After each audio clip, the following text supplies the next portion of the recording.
Hello everyone, in this video we are going to discuss the solution for insertion sort. Okay, so let us learn what insertion sort algorithm is. Okay, so for example, we have been given this uh, list of unsorted integers and we need to sort it using insertion sort. So in my first iteration, I assume that my first element or the zeroth element is already sorted. My 9, 7, 1, 8 are in sorted order. Okay, now I've picked the index number 1 and try to sort it. I have to put it in the sorted order. Okay. Now if I will do this, it will look like this. I put 9 in the sorted order and 5 and 9 are in sorted order. 7, 1, 8 will remain as it is. Now for second iteration, 5, 9 are in sorted order. 7, 1, 8 need to be sorted. I'm taking the second index, which is 7. Now I have to put it in the sorted order. So it will look like this: 5, 7, 9, 1, 8. Now you must be wondering how I'm putting 7 here. Okay, so I will discuss the sub steps of this algorithm later on, but for now just assume that I know how I'm putting 7 in between 5 and 9. Okay, my third iteration, I will pick uh, third index element, which is 1, and try to put it in the sorted order, and it will look like this now: 5, 1, 5, 7, 9. And now only 8 is remaining. Now in my fourth iteration, 1, 5, 7, 9 are in sorted order. 8 need to be sorted order. Now it will look like this: 1, 5, 7, 8, and 9. Now my list of integer is sorted. Okay, now what about the sub steps that we were taking to put the element back in the sorted order? So in our fourth iteration, I was assuming first element was sorted, taking the first element 7, 1, 8. Okay, this is my 1.1 step. All right. Now how I'm going to check where I have to put my current element in the sorted order. All right, so for that, if you have learned the bubble sort quite well, then I'm going to use that part of the bubble sort here. Okay, I'm going to check if my 5 is greater than my 9. Okay, if 5 is greater than my 9, then I'm going to swap it. If 5 is not greater than 9, then I'm not going to swap it. Okay, so 5 and 9, 5 is not greater than 9, so I'm not going to swap it, and it will remain as it is: 5, 9, 7, 1, 8. Okay, so it doesn't make anything clear, but please have some patience. Then you will see later on more steps. You will understand what I was doing. Okay, so 5 and 9 was sorted, and I was picking 7, 1, 8. Okay, now 7 is going to be checked with 9. Is 9 greater than 7? Yes, 9 is greater than 7. So we are going to swap it. 7. Now my 2.2 step.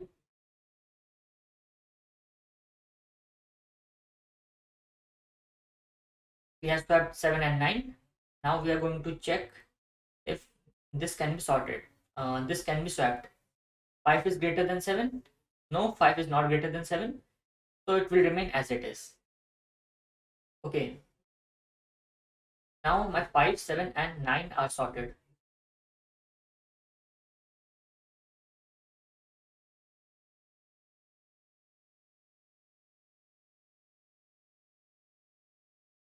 Now my third iteration,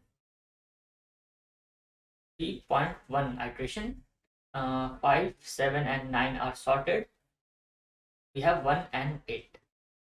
Now 1 is going to check with 9. 9 greater than 1? Yes, 9 is greater than 1. So swap 1 and 9 here. 3.2, 5, 7, 1, 9 and 8. Now 1 is going to check with 7. Is 7 greater than 1?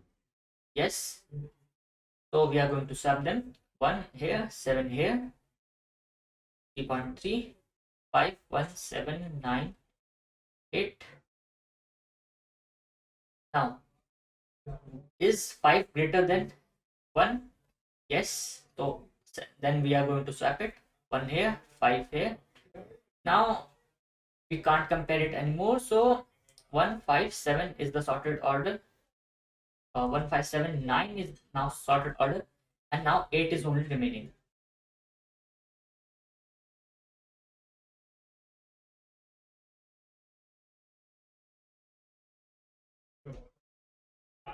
Now fourth and final iteration. 1, 5, 7, 9, 8. Okay, 4.1 iteration. This part is sorted. This is unsorted part. We're taking 8. Is 9 greater than 8? Yes. 4.2, 1, 5, 7, 8. We were swapping here. Okay. So now we are going to check, is 7 greater than 8? No, 7 is not greater than 8. We are not going to do anything. Now we don't need to further compare 8 with any other number, because we know that this part is sorted and we have already checked if 7 is greater than 8 or not. If 7 is not greater than 8, then all the number coming after them, 7, will also be smaller than 8. So that's how we use insertion sort. Okay. Now if you quickly you will see that in my first loop I was doing work only one time. My second loop I was doing work 2 times. In third loop 3 times. Fourth loop only 2 times. You can clearly see that my insertion sort algorithm is much better than my bubble sort and selection sort. Okay, if you will take one small example like this, 1, 2, 3, 4, a list of integer which is already sorted, and we try to use insertion sort on it. So what will happen is that in my first iteration, I will assume first is sorted 2, 3, and 4, and I'm going to compare 2 with 1, my 1.1 iteration. Okay, this is my 1.1 iteration, first iteration. Okay, so 1 is not greater than 2, so they are not going to swap, and the loop will end here.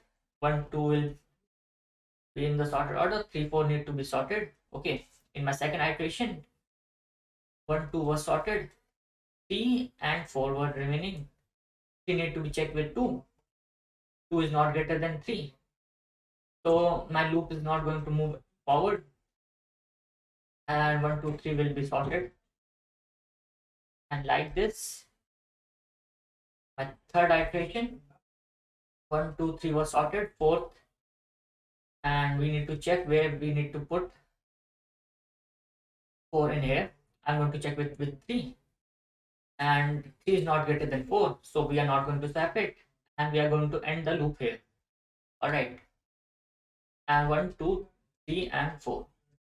You can see that 1, 2, 3, and minus 1 number of time my loop run for the sorted array.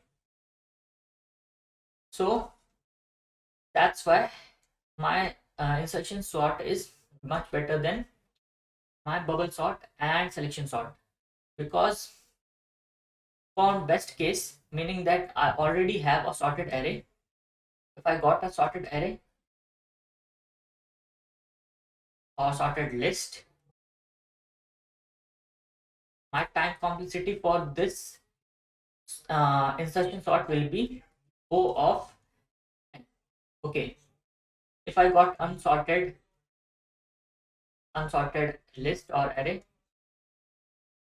then my time complexity will be O n square. But in case of bubble sort and selection sort, my time complexity was O of n square, even if I got a sorted.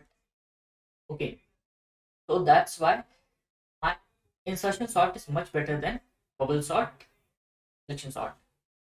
So this is about the time complexity. Now, if we will talk about the space complexity of this algorithm, you can clearly see that while I was performing swapping function or swapping method, I was doing that in my original array or original list. Okay, so we are not using any extra spaces. So my space complexity is O of 1, meaning constant space complexity. So let's code. Okay.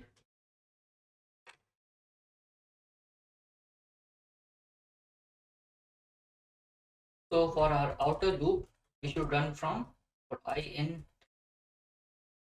range 1 till length of it.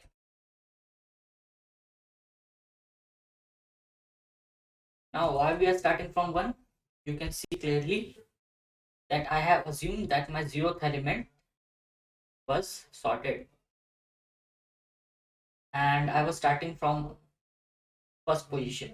Okay, that's why I'm starting my outer loop from 1 till my length of array. Alright, so for j in range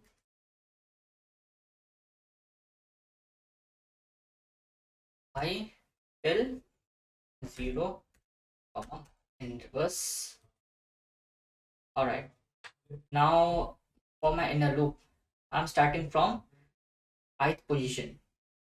Here you can see when I have to check my ith position with my next element, I minus 1 element. Okay, same here. This is my 2. I'm checking with 1. It was greater than this, so I swapped. Now I'm checking 2 with 1, 0th element, sorry. Okay, so here you can also see checking with 1. This was index 3 with 2, then 2 with 1, then 1 with 0. Okay, so that's what we were doing. So that's why we have written this loop in reverse. If is greater, and what was greater? My j minus 1 element is greater than j, then what I need to do was swap arr j minus 1 and j. Else, if this was not the case, then we need to break. Right, you can see it here in my fourth loop. My 8th element was checked with 9. Oh, sorry, 8 was checked with 9. 9 was greater than 8, so they were swapped. Now for this, I checked for 7. 7 was smaller than 8. So what I did was, I did not proceed further because I already know rest of the elements are already sorted. So I didn't need to check for rest of the elements. Okay, so I was breaking from here when my j minus 1 element was smaller than j. So that's why we have it put break here. Right, so let's run it. So it's been accepted for our sample test case. Let's submit it for all test case. Alright, we got 10 out of 10, which means that our code is completely right for insertion sort. Now, you must be wondering why I have used swap function and is greater function.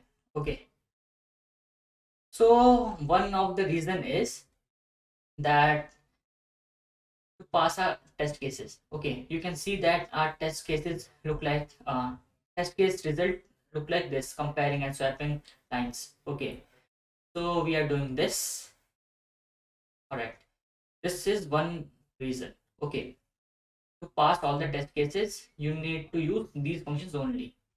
And the second reason is to make use of functions.